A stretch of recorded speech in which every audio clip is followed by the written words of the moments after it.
content update. How did they recover the site? Well, you're essentially wasting your time and the cost involved you getting there. And some of these was doing 50, 100 grand a month, and now they're down to £5,000 a month, and they're like, I don't know what to do. I think the problem is a lot of affiliates went down the route of becoming doorway pages, and that's where they're going to make their money, right? The problem is Google's always hated that. You've got helpful content, yeah, but you've got a big part of your site that's being crawled. Once you're there, you can go hard, try and stay in your lane as best you can.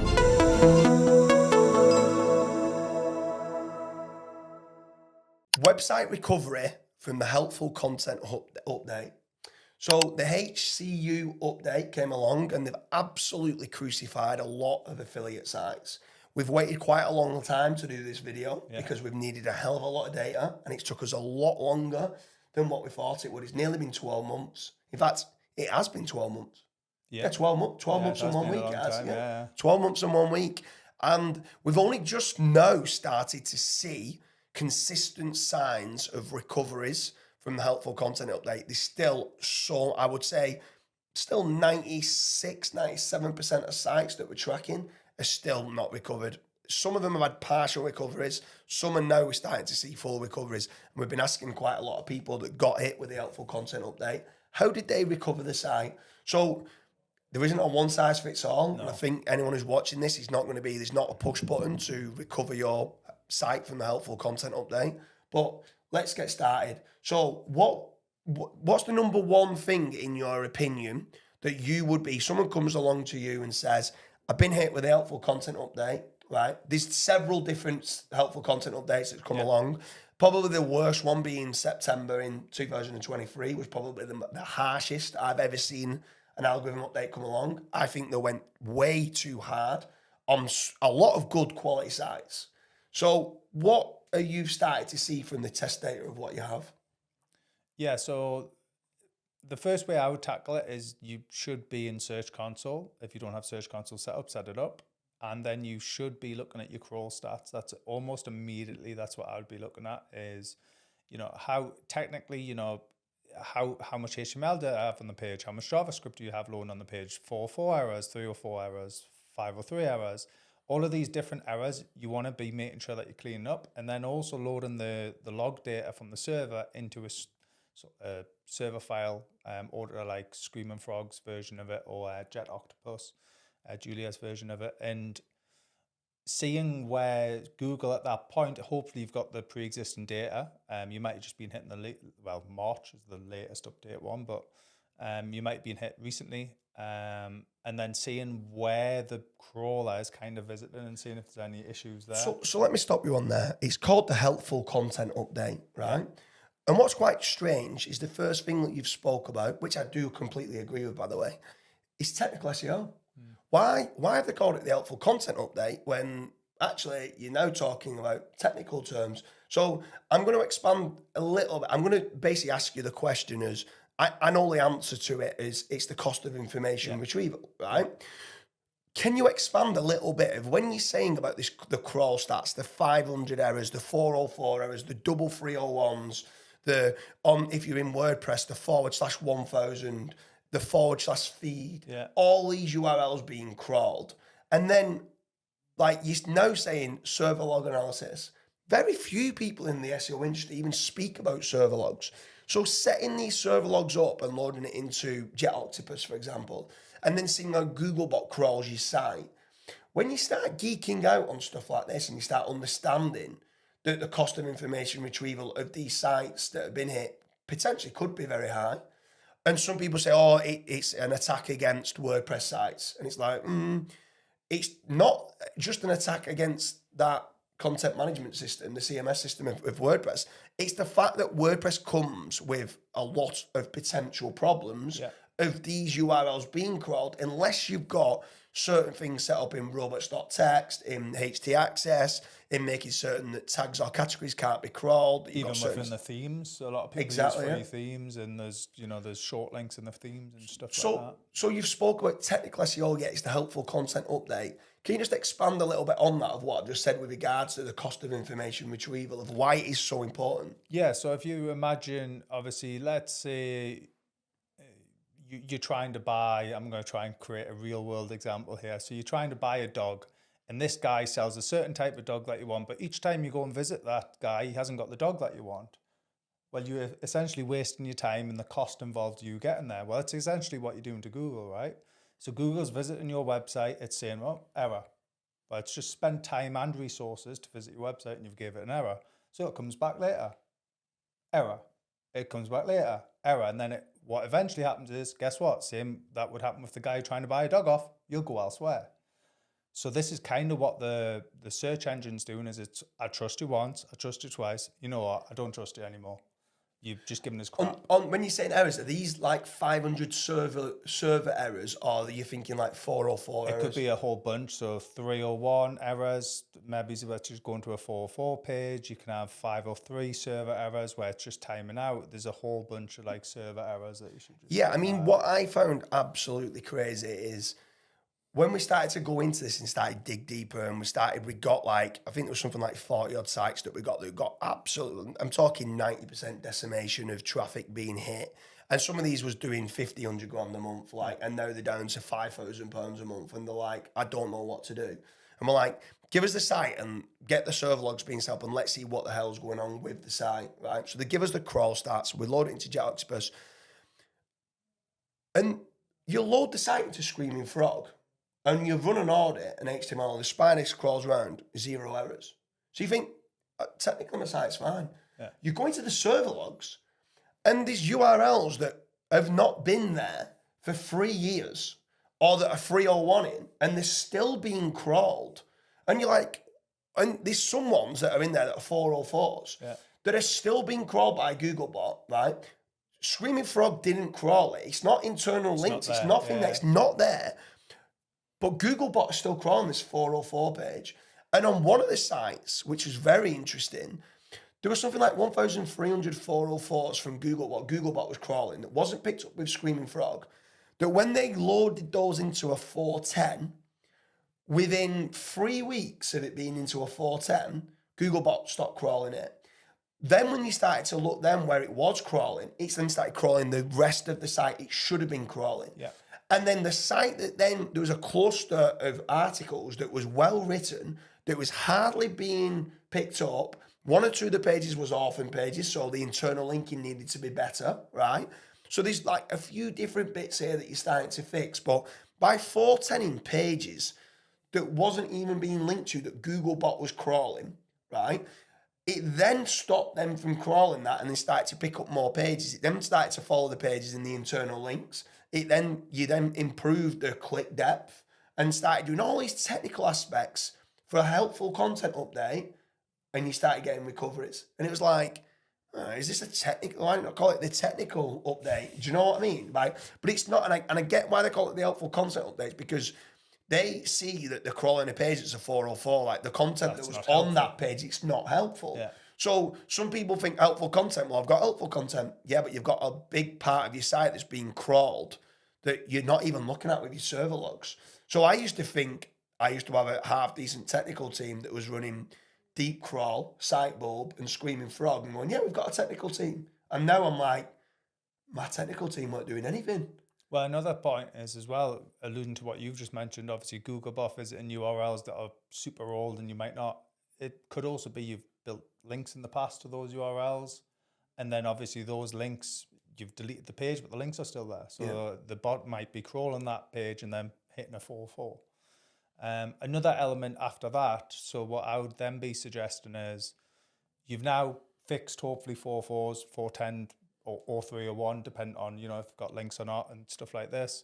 And then what you then should be doing, because the worst part is I hear loads of website owners, I have the best content. Yeah. Everyone says that, right? You're never going to say I've got crap content, but I just rank for everything. Yeah. Just a quick one on that. If when I said 410 the pages that are 404 in, if there is some links through to those pages, don't 410 them because you still want the links. Yeah. You then want to 301 them through to a page of the next most relevant page to what that link is being presented with. So don't just go and randomly 410 a load of pages. If it's got links, be 301 into them. Be 301 in it through to the next page. But yeah, with regards to content quality. Yeah, so then I would be looking at your content and going, right, does this actually answer the query? 9 times out of 10, I can almost guarantee there's going to be fluff everywhere on that page. You know, does it answer the query? Does it follow a nice contextual flow in terms of the user journey? You know, should a user be asking this question first? If you're a gambler, you're on a gambling website, typically you're looking for probably the best deals or the best offers. So it should follow that flow of, you know, here's the best deals. Why are these the best deals? And then it sort of continues down like that. Yeah. Then you might mention return to player values, all that sort of stuff. But obviously that's very niche specific. So what I'd implore you to do is you look into your own niche and go, well, what is the user I'm trying to focus on here? What is the intent of that user? Okay, let's sculpt the pages now and sculpt the headlines. Even just reordering the information, if you think your content's great, can have huge effects on that page. Yeah, it's crazy when you start looking at the macro and the micro content of if you've got a heading at the top that's really not strictly exactly the most relevant, highest salience kind of entity and term and query to the central intent of the page, that could be further down. And one of the H2s towards the bottom, like you're saying, the deals, if that's like what they're looking for the most, move that higher up. That then engagement rate and dwell time of people going, yeah, this is what I want. And then that dwell time and engagement rate then you start looking at like nav boost and engagement signals and all the other stuff. But I want to pull you back a little bit. Content quality, I completely agree, and we can do a whole 1 hour video on that. Is you're now talking about fluff at a page level. Yeah. But prior to talking about fluff at a page level, so when you do the technical part, the first thing I think prior to looking at an individual page level for whether we can remove fluff is looking at a domain level, and then looking at what pages actually need to go. Yeah. So everyone's obsessed with topical authority. I need more blogs, I need more blogs, I need more blogs. Oh, they've got 617 blogs, so I need 620 blogs. Where actually some blogs could be merged together. It's got the same intent and it could be the same kind of page, right? But actually looking through, the first thing I would do is go export all the pages, run it into Screaming Frog, make sure you connect it through to Google Analytics and to Google Search Console. Because I want to see the internal traffic, because what a lot of people do, a lot of people load in Google Search Console, load it into Screaming Frog and go, it's getting no clicks and very few impressions, I'm going to delete that page. But actually the Google Analytics data might show the internal traffic flow through to that page is really good. And also direct traffic from social media is actually really good. But it's not showing up as being that it's getting a lot of traffic in search impressions. So there's certain ones that you still could keep from social media traffic and from internal traffic. But generally speaking, you're loading the Screaming Frog, you're loading it, and the first thing I'm doing is sorting by impressions, and I'm looking at what pages are not indexed, right? So, because it'll show 0, it won't say 0, it just be blank. Right? Yeah. So then you start to look at those and going, is this page adding to my topical authority? Now, bear in mind, topical authority is topical coverage plus historical data, right? Yep.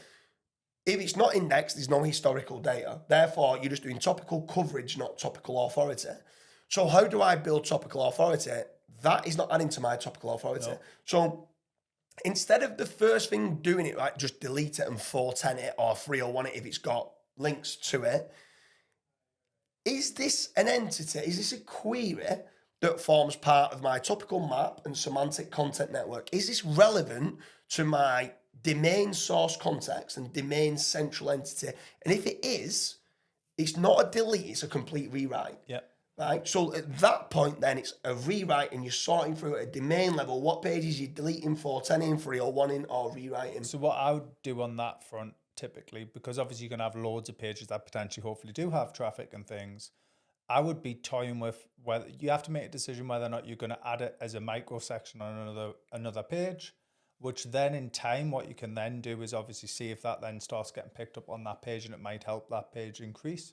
Because at the same time, a lot of people think topical coverage is just make more pages. It's not necessarily that. It's, you know, if you've got that headline on a page and the entities on that page, it doesn't matter if that page is just 5,000 words long or 10,000 words long, it's still adding to your topical authority. Yeah, for sure. Yeah. And I think that's a common misconception that a lot of people do.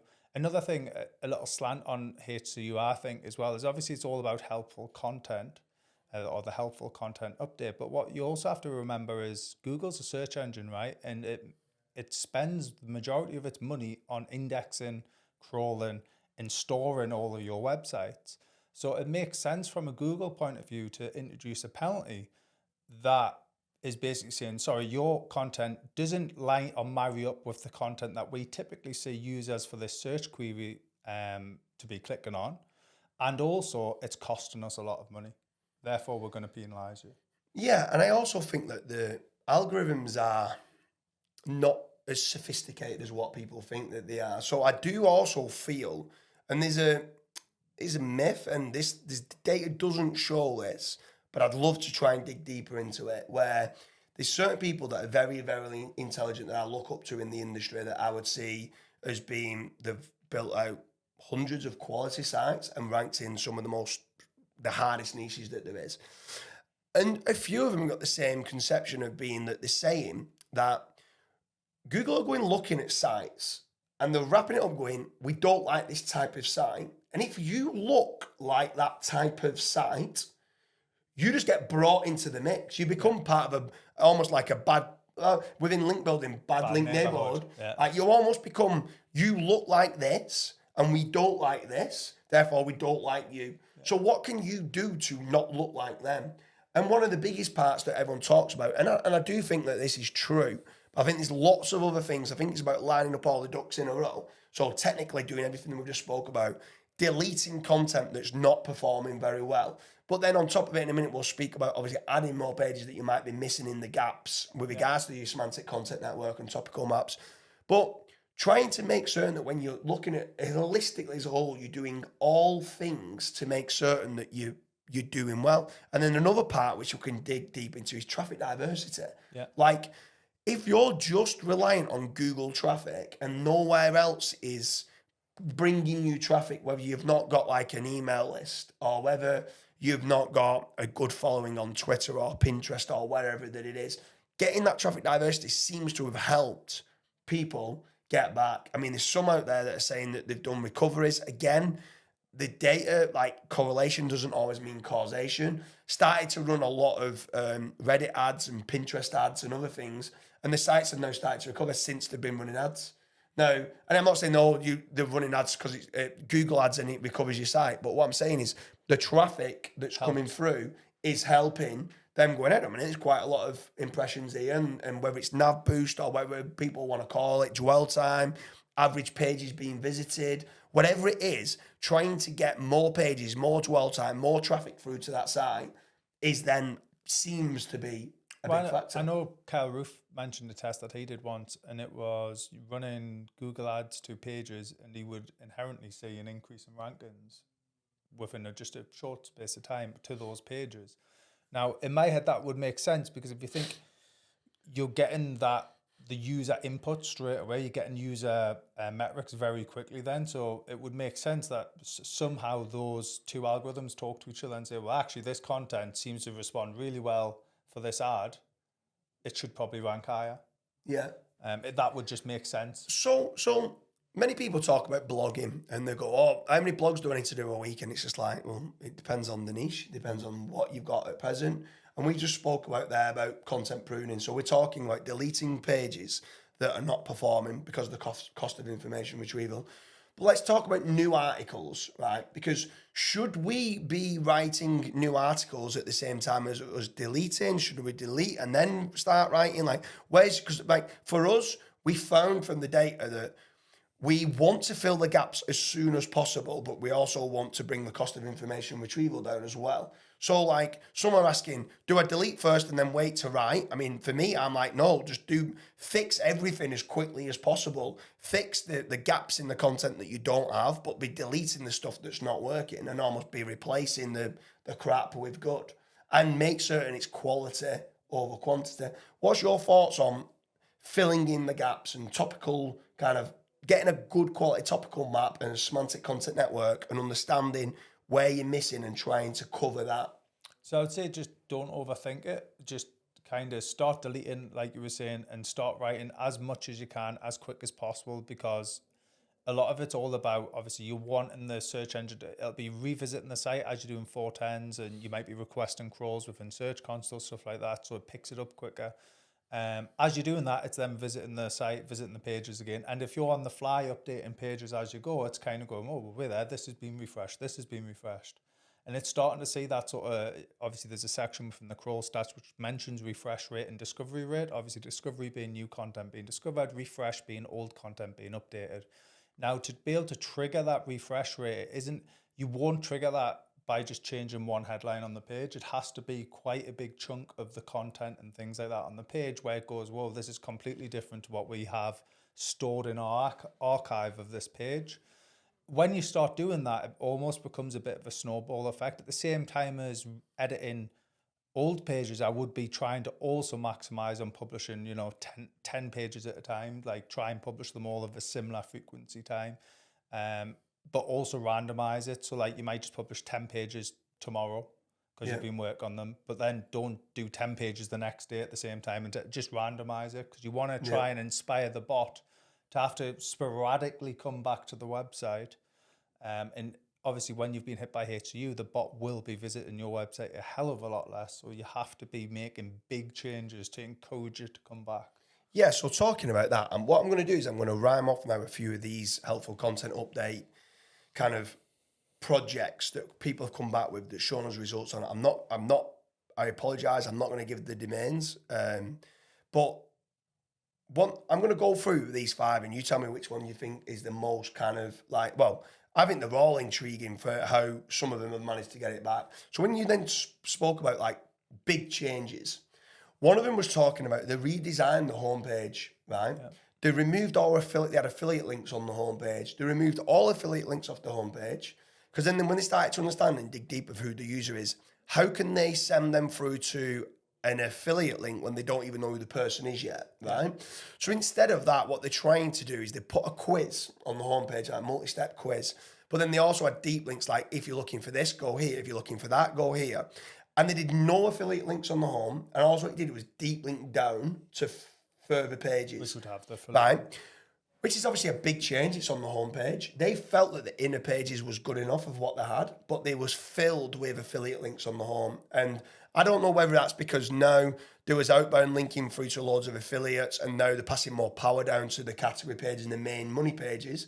But then what was interesting of what he said he did is that so it was a big change on the homepage.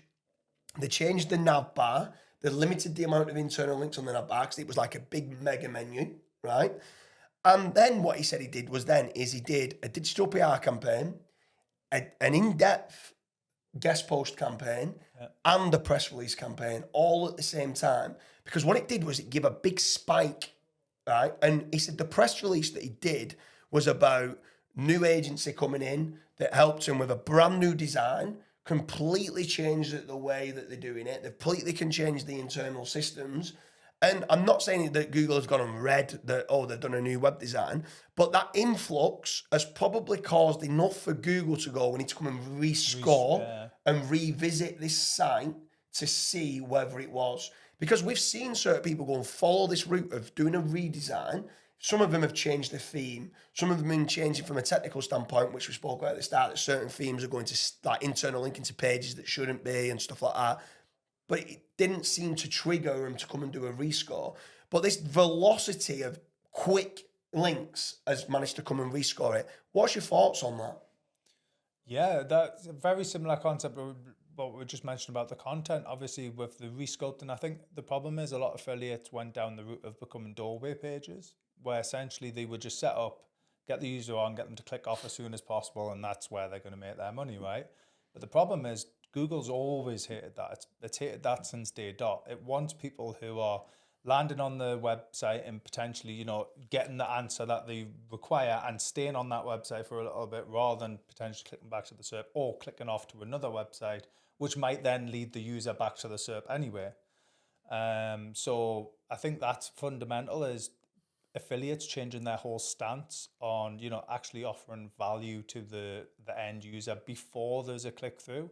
And I think there was a lot of, a hell of a lot, so many templated designs all around the external, especially in gambling, for instance. You land on the the best page, and all it is a big table, 100 odd different offers, which the reality is the user probably doesn't know what is the best offer. You've just listed them all. Yeah. And they're all linked out either via a hidden 301 or whatever, and you think, oh, that's great.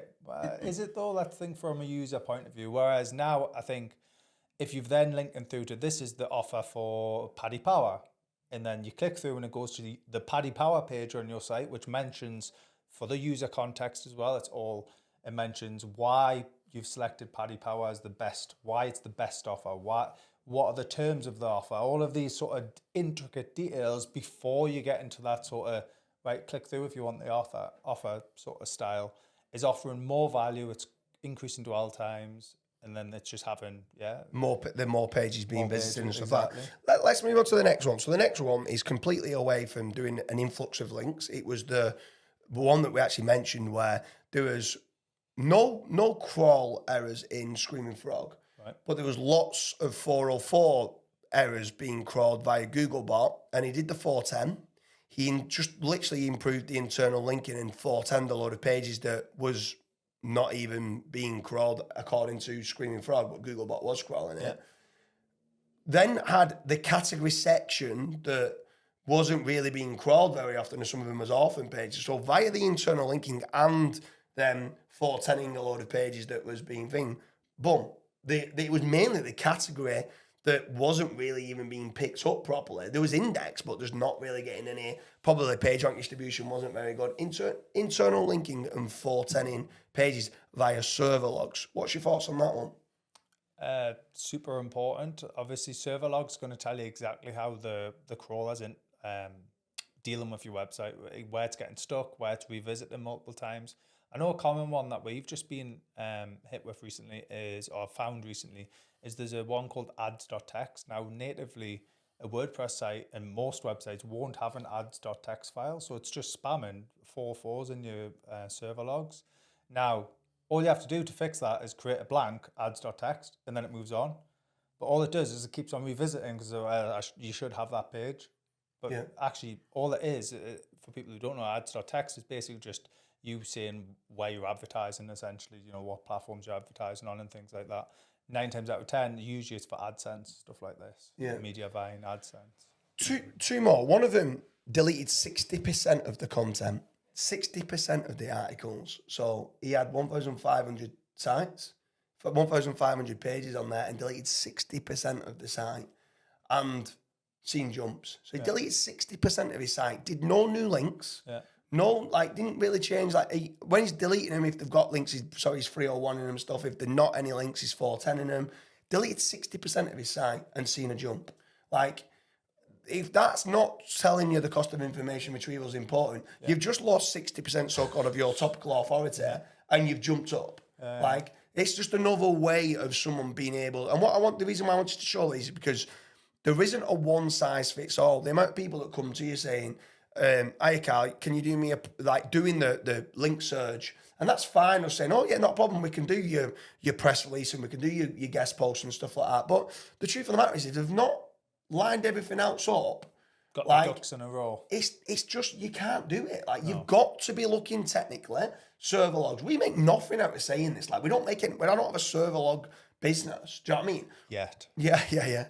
Go and fix technically your site. Go and get your server logs being set up. Go and delete. You don't make any money saying delete pages. Do you know what I mean? Go in yourself, look at it. You know the niche better than anybody else. Does this page add to your semantic content network? No, delete. And I would also say what you've just hit on the head.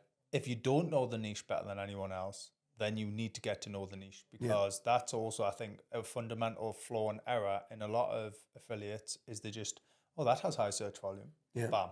I've now set up a website. You know nothing about it. You've did no reading of content on other sites. You've done nothing. All you've basically done is load it into Surfer or something like that. Copied a few competitors, set up the site. I think another big one there as well is when you're saying you don't know much about the niche or the industry, people go too wide. They've got a gardening affiliate site and they start talking about gaming chairs. And you're like, you had topical authority on, and you was in a positive ranking state about gardening. What made you think you can then start talking about gaming chairs? Well, when I rotate, it started ranking. Yeah, because you're in a positive ranking state. Like you can almost, just for anyone who's watching this, when you're in a positive ranking state, you can almost write anything, right? And if Google really likes your site, it'll rank you for anything pretty much on the first page for a while until you start going too far off topic. And then at that point, you get hit big time. So people think, yeah, but I've got authority on best. No, there's no such thing as authority on best, right? You might have it for best gardening equipment, like, which is an industry and an NLP categorization, or gaming, but then you don't really then start going off and doing that and that and this and that. Big sites can do it and get away with it. But you, when you go in and as an affiliate site that doesn't have the authority and the page rank coming through to the site, doesn't have the referral traffic coming from, like some of these big sites that can do it, and newspaper sites that are getting millions and millions of branded searches every month that's coming through to the website, that they can afford to do those pages. You can't. You've got to stay in your lane and be an expert on something, and not think because you're an expert in best hedge trimmers, you can go and write about best gaming chairs. Try and keep it as concise and as you can. On that, as well as you then have the reverse where people go, well, I went really broad and then I decided to take it all back to what I was good at and I'm no longer ranking. Well, yeah, you've burnt your bridge and then you expect to get a car over it. Yeah. No, you have to start again now. You have to rebuild all that bridge, which is going to take time. And it's no longer, because you've basically went too broad on your categorization, Google doesn't know what category you belong to anymore. So you now need to start again and sort of say, right, this is the only category we now belong to, even if it potentially would mean rebuild that entire category, change the whole URL structure, rebuild it all. Yeah. Although it's still in the same category, you've given it a whole new URL structure to kind of say, sorry, all of this is now 301 redirected to that's previous gardening category in that example. It's now redirected to this gardening category and we are now in gardening. I think another big one, and I want to try and wrap it up here with regards to recovering from the helpful content update, is if people don't understand what a positive ranking state, like I don't even know how you call it, like a straight line kind of ranking state, Like or neutral, or a negative ranking state.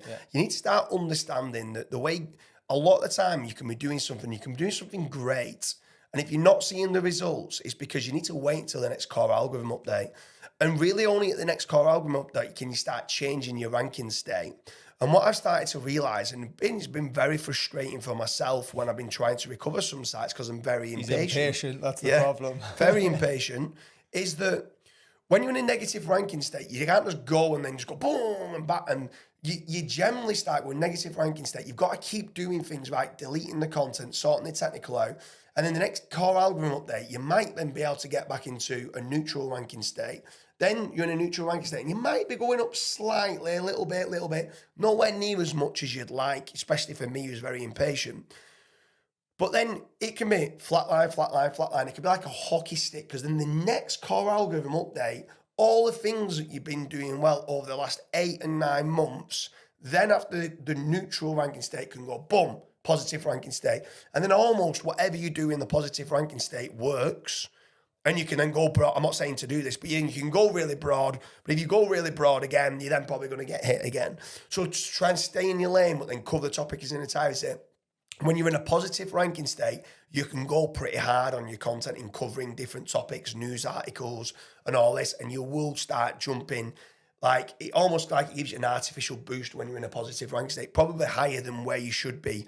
When you're in a negative ranking state, when you go and create an amazing article, you still might only be ranking on page 3 and you're like, this site is done. But it's just you're in a negative, right? You've got to keep doing it, keep plugging away, keep fixing all the problems you can to flatline it. Once you've flatlined it, and only when you flatline it, then can you start to get it back going up. And it's important that you know that, because too many people can become demoralized and quit. And that you could be quitting when you're 90% of the way there to recovery. Yeah. So it's just something that I would say for you, if you are looking at this and you have been hit hard, keep going. If you understand good quality SEO and all the pillars of SEO of good technical background and foundations, good quality links, maybe disavowing some of the toxic links. We're not even touched upon that, but disavowing some toxic links, deleting some of the content that's not working, improving upon the content, and adding to that topical authority. Doing all them things right over time will start shifting back up into a positive ranking state. Once you're there, you can go hard, but try and stay in your lane as best you can. Have you got anything else to add there for the helpful content? I would probably also say is on the ranking states, obviously it can happen at any point. So you could be in a very positive ranking state and all of a sudden hit neutral or even swap to a negative on the next algorithm update. That doesn't necessarily mean that all of a sudden the website's going to get tanked. It just means at present, it's not liking whatever you've done in that version of the algorithm update. So just if you're very consistent with, you've set up the strategies and you think it's going to work, stick with it. Don't start going off on tangents and things like that. And hopefully it'll turn back round into a positive. It's kind of the natural flow. If you've ever looked in Search Console on bigger websites, they always go like that and up and down, but then it levels. So it goes up and then you might hit a negative, which brings you down to here. But that negative is still way better than 16 months ago when you were down here. Yeah.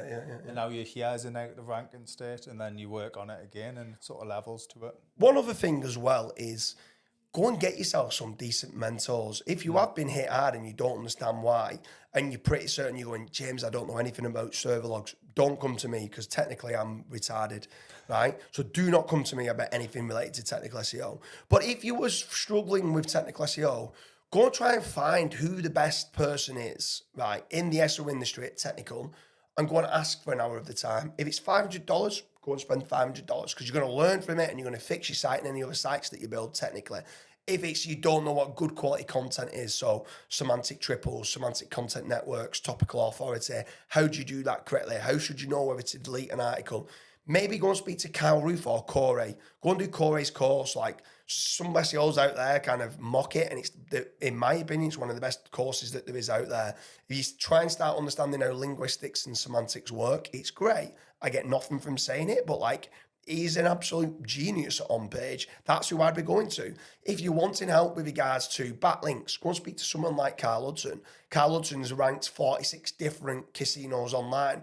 Very, very tough industry. Mainly, I won't really speak to you, and I know you've done a lot of the course on Corey stuff with regards to one page. As an all-round, you're pretty good at all kind of aspects, but you are the expert in links. Like, you're my go-to person for links, and it's just about, at times, finding people that you're weak at and finding a mentor and paying that person to say, I need help in this. Go and find out who the best person in that lane is. Go and get a roofer to do your roof, so to speak, and a plumber to go and do your water and stuff like that, and a bricklayer to go and build your bricks and build your wall. Like that kind of attitude, go and find someone that's brilliant at schema markup or server logs or internal linking. Go and ask people in these Facebook groups, there's 50,000 people in there, who's your go-to person for this? Try and hire the right mentor of where you're weak at. And that's another way of it. They might bring something to you specifically about your site, which you might not see. You might not see the woods from the trees. You might think technically it's great or your content's great. And then the person that you've hired who's the best in their lane say, that's not great, mate. That's not very good. So that's something else with regards to trying to recover from the helpful content update. I hope you liked the video. If there's anything you think we've missed, leave a comment in the comment section.